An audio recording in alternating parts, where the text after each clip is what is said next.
Je suis entré dans le tribunal judiciaire, au cœur de Paris, sachant que tout le monde dans cette salle avait déjà décidé comment mon histoire allait se terminer. Ils pensaient que j'étais imprudente. Certains pensaient que j'étais désespérée.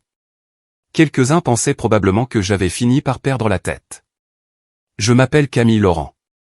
Et ce matin-là, je me représentais moi-même dans une affaire de divorce contre mon ex-mari, Antoine Delacroix. Antoine n'était pas seulement mon ex. Il était le PDG du groupe Fret Littoral, une entreprise de logistique que tout le monde en ville connaissait. Des amis puissants, de l'argent à n'en plus finir et une équipe juridique qui semblait bâtie pour écraser les gens calmement et efficacement. Je n'avais rien de tout cela. Pas d'avocat assis à côté de moi, pas de mallette remplie de classeurs à code couleur, pas d'assistant chuchotant et me passant des notes dans mon dos. Juste moi, un bloc-notes et un calme que j'avais exercé pendant des mois. En prenant place, je pouvais sentir le jugement dans l'air, les regards silencieux, l'accord tacite que tout cela serait vite terminé. Ils s'attendaient à des larmes. Ils s'attendaient à ce que je signe tout ce qu'on me mettrait sous le nez et que je disparaisse pour retourner à la vie d'où je venais. Antoine, c'est certain, s'y attendait. Il n'essayait même pas de cacher sa confiance. Il s'adossa à sa chaise, parfaitement détendu, comme s'il s'agissait d'une réunion dont il connaissait déjà l'issue. Il me regardait comme on regarde un chapitre clos. Terminé, oublié. Ce que personne dans cette salle d'audience ne comprenait, c'était ceci: je ne suis pas entré sans préparation. Je suis entré en sachant exactement où chaque secret était enterré. Pendant des années, j'ai écouté quand les gens pensaient que je ne faisais pas attention. J'ai observé des schémas qu'ils supposaient que j'étais trop simplette pour remarquer. J'ai appris le silence là où parler aurait été dangereux. Et maintenant, debout dans cette salle d'audience, j'en avais fini de me taire. Ce n'était pas le jour où je perdais tout. C'était le jour où la vérité entrait enfin dans la pièce avec moi. Pour comprendre pourquoi tout le monde m'a sous-estimé, il faut comprendre la version de Camille Laurent en laquelle ils croyaient. Dans leur esprit, j'étais simple, prévisible, facile à écarter. Avant que Antoine Delacroix n'entre dans ma vie, je travaillais de longues heures dans un petit café de quartier, quelque part dans le 11e arrondissement. Je mémorisais les commandes. Je souriais malgré l'épuisement. Je comptais les pourboires à la fin de la soirée en espérant qu'il suffirait. Quand Antoine et moi nous sommes mariés, cette histoire a disparu. Je suis devenu sa femme, pas sa partenaire, pas son égale, juste la femme qui restait à la maison et lui facilitait la vie. Je m'occupais de la maison, des emplois du temps, des obligations sociales qui le faisaient paraître soigné et respectable. Je me souvenais des anniversaires, j'organisais des dîners de charité et je souriais à des gens qui n'apprenaient jamais mon nom. Pour le monde extérieur, cela ressemblait à du confort. Ce qu'ils ne voyaient pas, c'était le contrôle. Antoine gérait chaque euro. Je n'avais pas accès à nos comptes. Si j'avais besoin d'argent, je demandais; si je questionnais une dépense, on me disait de ne pas m'inquiéter de choses que je ne comprenais pas. Au début, je le croyais. Il parlait avec assurance. Les chiffres lui venaient facilement. Je me disais que c'était ainsi que fonctionnaient les mariages. Quand une personne réussissait et l'autre non. Mais avec le temps, les limites se sont resserrées. Mes appels téléphoniques étaient questionnés. Mes amitiés se sont estompées. Les invitations ont cessé d'arriver. Quelque part en chemin, mon monde a rétréci si doucement que j'ai à peine remarqué que cela arrivait. Quand le divorce a commencé, Antoine s'est assuré que le récit reste intact. Il a dit aux gens que j'étais émotive, instable, dépendante. Son avocat m'a décrite comme financièrement inexpérimentée, quelqu'un qui serait submergé par des informations complexes, quelqu'un qui avait besoin d'être protégé d'elle-même. Et le pire, c'était ceci: je les ai aidés à le croire. J'ai gardé la tête basse. J'ai parlé doucement. Je les ai laissés confondre mon silence avec de la confusion. Parce que pendant qu'ils étaient occupés à me définir par celle que j'étais avant, ils n'ont jamais demandé qui j'étais devenu. Ils n'ont jamais demandé ce qui arrive quand une femme passe des années à être ignorée. Ils n'ont jamais envisagé que la personne qui vit à l'intérieur du système le comprenne souvent mieux que celle qui l'a construit. Au moment où je me suis tenu seul dans cette salle d'audience, je savais exactement comment ils me voyaient et je savais exactement à quel point ils avaient tort. Antoine Delacroix maîtrisait l'art de paraître intouchable. Il portait la confiance comme certains hommes portent des costumes sur mesure, sans effort, sans question.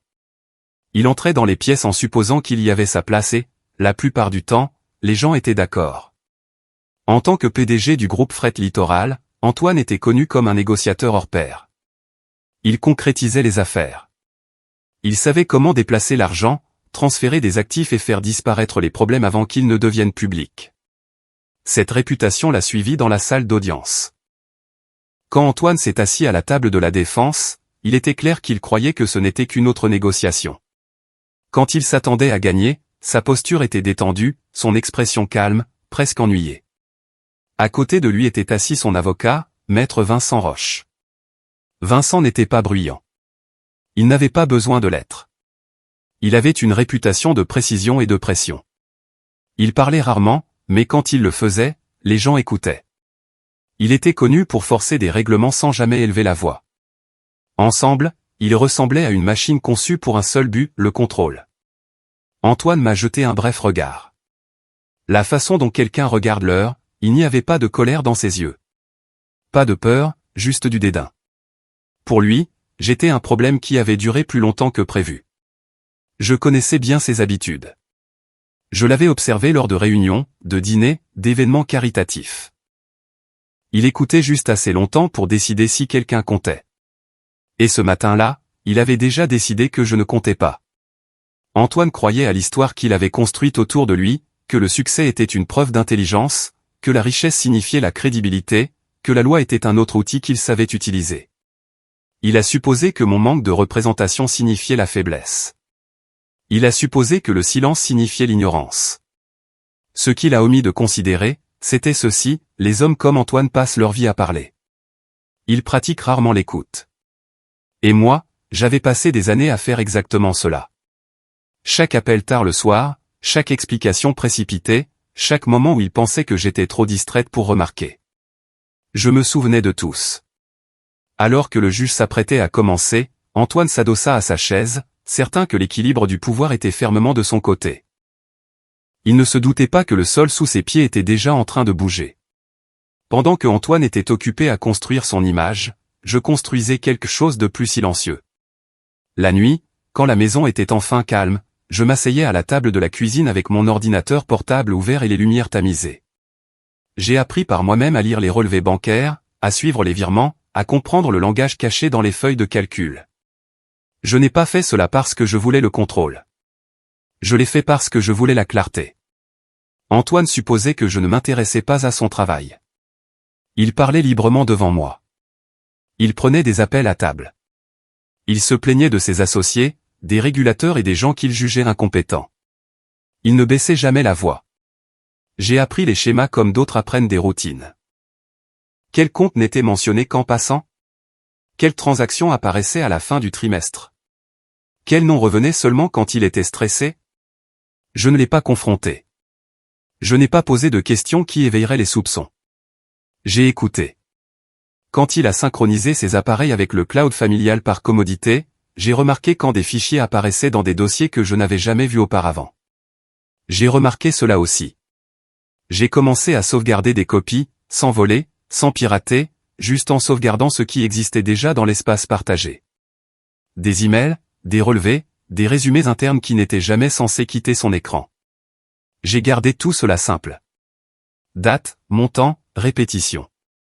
Pas de théorie, pas de supposition, juste des faits. Il y a eu des nuits où je voulais arrêter. Des nuits où je me disais que je réfléchissais trop, que rien de ce que je trouvais n'aurait d'importance de toute façon. Mais ensuite, je me souvenais de la facilité avec laquelle mon accès à l'argent avait été coupé. De la rapidité avec laquelle ma voix avait été écartée une fois que j'étais devenue gênante.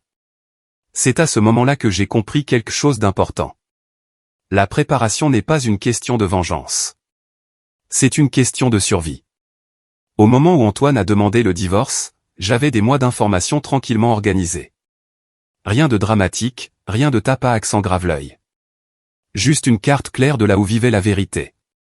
Alors, quand je suis entré seul dans cette salle d'audience, je ne devinais pas. Je confirmais. Il pensait que je venais les mains vides parce qu'il ne pouvait pas voir ce que je portais. Ils ne réalisaient pas que la femme silencieuse qu'ils ignoraient avait prêté attention tout ce temps. Et l'attention, quand elle est combinée à la patience, est bien plus dangereuse que la colère. La salle d'audience a semblé différente une fois l'audience commencée. Au début, Tout suivait le rythme attendu, présentation formelle, langage poli, confiance soigneusement mesurée de la part de la défense. Maître Vincent Roche a parlé avec fluidité, exposant un récit familier, un cadre prospère, un mariage de courte durée, une offre raisonnable proposée et refusée. Antoine me regardait à peine pendant que Vincent parlait. Il connaissait déjà cette version de l'histoire par cœur. Quand ce fut mon tour de parler, j'ai gardé ma voix stable et mes mots simples. Je n'ai pas accusé. Je n'ai pas dramatisé. J'ai posé des questions. J'ai mentionné un compte de retenue que Vincent n'avait pas référencé, un véhicule d'investissement que Antoine avait écarté comme insignifiant pendant notre mariage.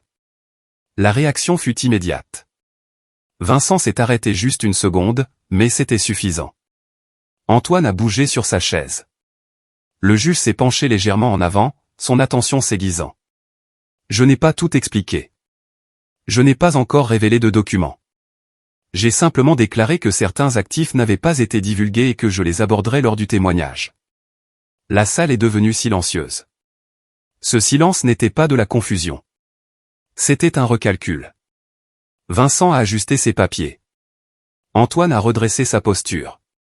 Pour la première fois ce matin-là, il m'a regardé directement. Il n'y avait pas de colère dans son expression. Il y avait de l'incertitude. Vincent a objecté rapidement, qualifiant ma déclaration de spéculation. Il a parlé avec assurance, rejetant mes mots comme un malentendu. Je n'ai pas argumenté. J'ai juste hoché la tête et dit que je fournirais la documentation le moment venu. C'est là que je l'ai senti. Le changement. Ce qui était routinier semblait soudain instable. L'énergie dans la pièce est passée de la certitude à la prudence. Antoine s'est penché vers Vincent et a chuchoté quelque chose que je ne pouvais pas entendre. Vincent a hoché la tête une fois, la mâchoire serrée. Il ne me dédaignait plus. Il s'ajustait. Et cela m'a dit tout ce que j'avais besoin de savoir. Je n'avais encore rien gagné, mais l'illusion de contrôle avec laquelle ils étaient entrés s'était fissurée, et une fois que cela arrive, cela ne se répare jamais complètement. Le juge a appelé le premier témoin de la défense, et Antoine a choisi la confiance plutôt que la prudence. Daniel Mercier, le directeur financier du groupe Fret Littoral, a pris la barre avec l'aisance d'un homme qui avait déjà témoigné. Il parlait clairement. Il souriait poliment. Il répondait aux questions comme si ce n'était rien de plus qu'une formalité. Vincent l'a guidé avec soin. Daniel a confirmé que tous les biens matrimoniaux avaient été divulgués, que les finances de l'entreprise étaient propres, qu'aucun fonds n'avait été caché ou redirigé de manière inappropriée. C'était une performance bien répétée. Quand ce fut mon tour de l'interroger, je ne me suis pas approché de la barre immédiatement. Je suis resté où j'étais et j'ai parlé calmement. J'ai demandé à Daniel depuis combien de temps il travaillait avec Antoine. J'ai posé des questions sur les pratiques comptables standards. J'ai posé des questions sur les contrôles internes et les délais d'audit. Des questions simples, des questions confortables. Daniel s'est détendu.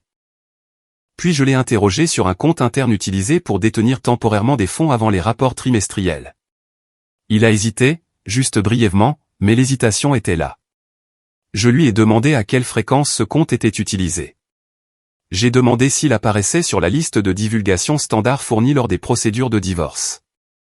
Daniel s'est raclé la gorge. Il a dit qu'il était opérationnel.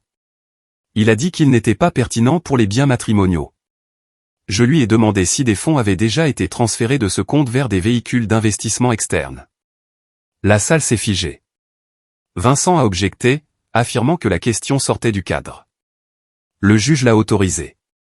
L'assurance de Daniel s'est évanouie. Il a expliqué que certains transferts étaient routiniers et autorisés. Il a insisté sur le fait que rien d'incorrect ne s'était produit. Je l'ai remercié, puis j'ai posé une dernière question. J'ai demandé si des transferts avaient eu lieu dans les 90 jours précédant la demande de divorce d'Antoine. Daniel a regardé Antoine avant de répondre. C'est à ce moment-là que tout a changé. Le juge l'a remarqué, Vincent l'a remarqué, et Antoine a remarqué que tout le monde l'avait remarqué. Daniel a répondu prudemment, admettant que plusieurs transferts avaient eu lieu peu de temps avant le dépôt de la demande. Je ne l'ai pas accusé d'acte répréhensible. J'ai simplement déclaré que je présenterais une documentation conforme à son témoignage. Daniel est descendu de la barre, son aisance précédente remplacée par une tension visible. En quittant la barre, je l'ai vu clairement. Il ne s'agissait plus d'un règlement de divorce. Il s'agissait de savoir si la vérité resterait enterrée. Et à en juger par la façon dont Antoine évitait mon regard, je savais que ce ne serait pas le cas. C'est alors qu'Antoine a décidé de changer de tactique. Vincent s'est levé et s'est adressé au tribunal avec un ton qui semblait presque inquiet. Il a dit, cette affaire devient émotionnelle.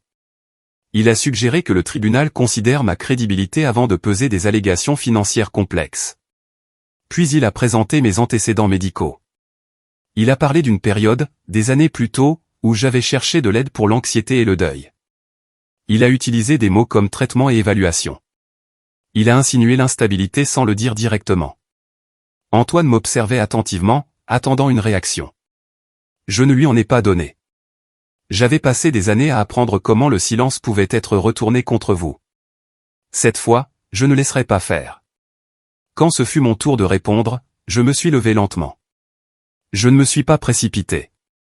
Je ne me suis pas défendu émotionnellement. J'ai dit la vérité.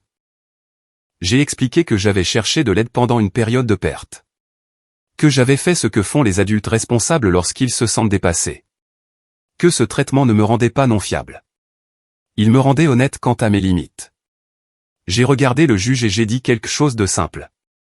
Chercher de l'aide ne disqualifie pas une personne pour dire la vérité. Vincent a insisté davantage. Il a suggéré que j'avais imaginé des menaces, que j'avais mal compris des conversations, que le stress avait déformé ma mémoire. J'ai écouté sans interrompre. Puis j'ai dit la phrase à laquelle Antoine ne s'attendait pas. J'ai dit que j'étais sous traitement parce que j'étais sous contrôle. L'atmosphère de la salle a changé à nouveau. J'ai expliqué que la confusion ne vient pas seulement de la faiblesse. Elle vient souvent du fait qu'on vous répète que votre réalité est fausse. Du fait qu'on vous retire vos accès. Du fait d'être isolé et corrigé jusqu'à ce que vous cessiez de faire confiance à votre propre jugement. Je n'ai pas élevé la voix. Je n'ai pas accusé. J'ai énoncé des faits. Et puis j'ai dit ceci, je ne demande pas au tribunal de me croire parce que je suis blessé. Je demande au tribunal de me croire parce que j'ai apporté des preuves. Antoine a cessé de sourire parce que, pour la première fois, l'histoire qui le protégeait commençait à s'effondrer et il savait exactement ce qui allait suivre. J'ai plongé la main dans mon sac lentement, en m'assurant que chaque mouvement était délibéré. Je ne voulais pas que ce moment paraisse dramatique. Je voulais qu'il paraisse indéniable. J'ai expliqué que la jurisprudence française autorise désormais la production de preuves obtenues clandestinement si elles sont indispensables à l'exercice des droits de la défense.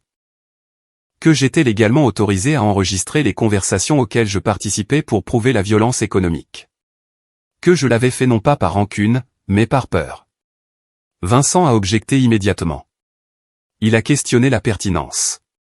Il a questionné la loyauté de la preuve. Le juge l'a autorisé. J'ai brandi un petit appareil audio. Rien d'impressionnant. Pas d'étiquette. Juste un enregistrement du temps. J'ai dit au tribunal que ces enregistrements capturaient des conversations entre Antoine et moi durant les dernières années de notre mariage. Des conversations où l'argent était discuté, où le contrôle était discuté, où les conséquences étaient expliquées très clairement. Le premier enregistrement a été diffusé. La voix d'Antoine a rempli la pièce, calme, certaine, méprisante. Il disait, personne ne te croira. Il disait, tu ne comprends pas les finances. Il disait, si tu insistes trop, tu perdras l'accès à tout. Il n'y avait pas de cris, pas de menaces hurlées sous le coup de la colère. C'est ce qui rendait la chose pire. C'était le contrôle énoncé comme un fait.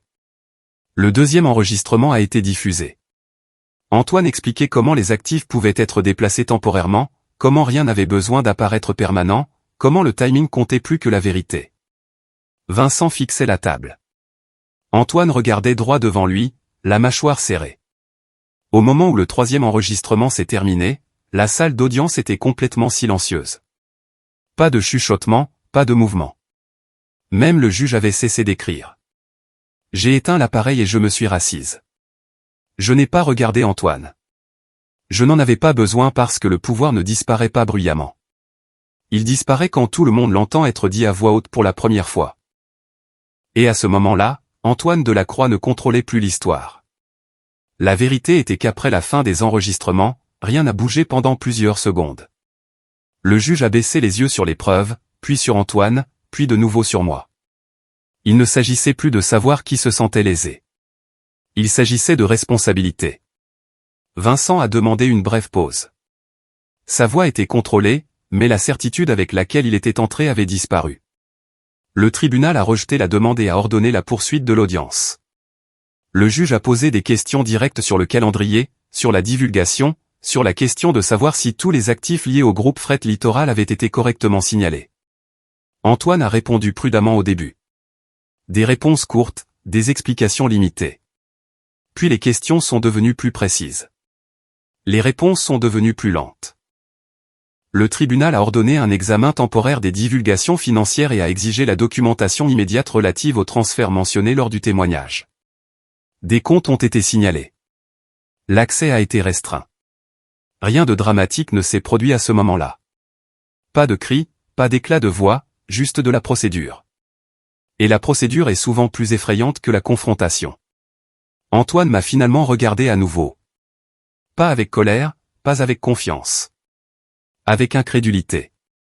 Il avait cru que cette pièce le protégerait, que sa position l'emporterait sur mes paroles, que l'argent parlerait plus fort que la vérité. Mais une fois que les faits entrent au dossier, la croyance n'a plus d'importance.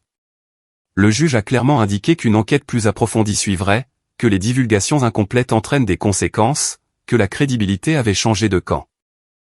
Lorsque la séance a été ajournée pour la journée, Antoine ne s'est pas levé immédiatement. Vincent s'est penché vers lui, parlant doucement. Le ton n'était plus instructif. Il était urgent. Alors que je rassemblais mes papiers, j'ai ressenti quelque chose d'inattendu. Pas la victoire, le soulagement. Parce que pour la première fois depuis le début du divorce, je ne me défendais plus. La vérité faisait ce travail pour moi. Quand le juge m'a demandé ce que je cherchais, la salle s'attendait à un chiffre.